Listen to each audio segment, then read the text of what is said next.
Kaya kung gusto mong makarating din sa iyong tagumpay, kailangan paghirapan mo. Amen? Walang magic, walang madaling paraan para makaakyat sa taas.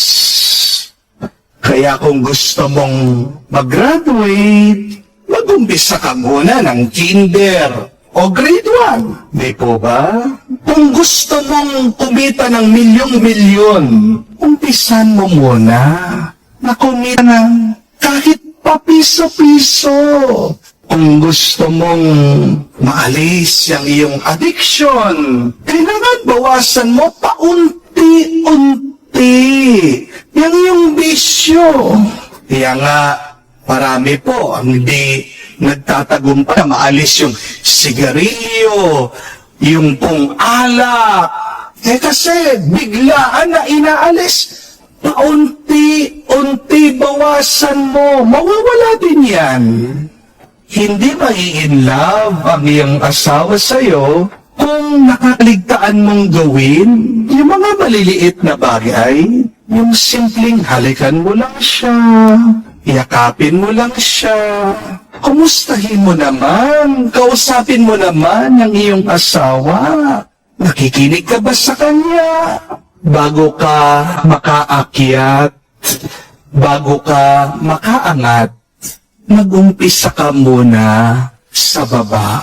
Amen? Hindi ka makakakyat sa tuktok sa pamamagitan lang ng isang lundag.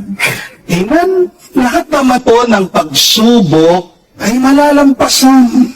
Ang iyong mga pangarap ay iyong makakamtan. Makakatanggap ka din ng mga mabubuting bagay sa pamamagitan ng paisa-isang hakbang. Sabi nga po, there is no straight road in mountains.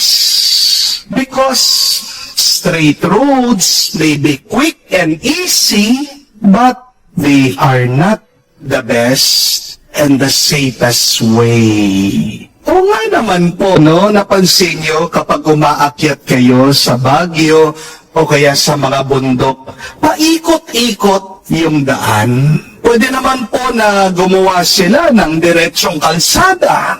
Pero, bakit hindi nila ginagawa? Kasi, delikado.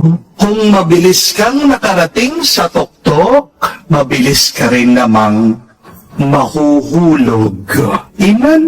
Mga kapatid, huwag kang mag-alala kung matagal man, mabagal man ang pagdating mo sa tuktok, kasi hindi ka naman nag-iisa. Kasama mo ang Diyos na umaakyat, naglalakbay sa buhay na ito. Kung nga si Jesus nagpagod na umakyat, diba? Dapat ikaw din. Marunong kang magtiyaga, magpagod at magsakripisyo. Sumunod ka sa yapak ng Panginoon. Tandaan mo, abot kamay mo naman ang tuktok ng bundok kung aakyatin mo lang ito. Pero kung titignan mo lang, mangangarap ka lang, mananaginip ka, wala ka namang gagawin, mananatili ka dyan sa paanan ng bundok. Walang mangyayari sa'yo. Just keep putting one foot after the other.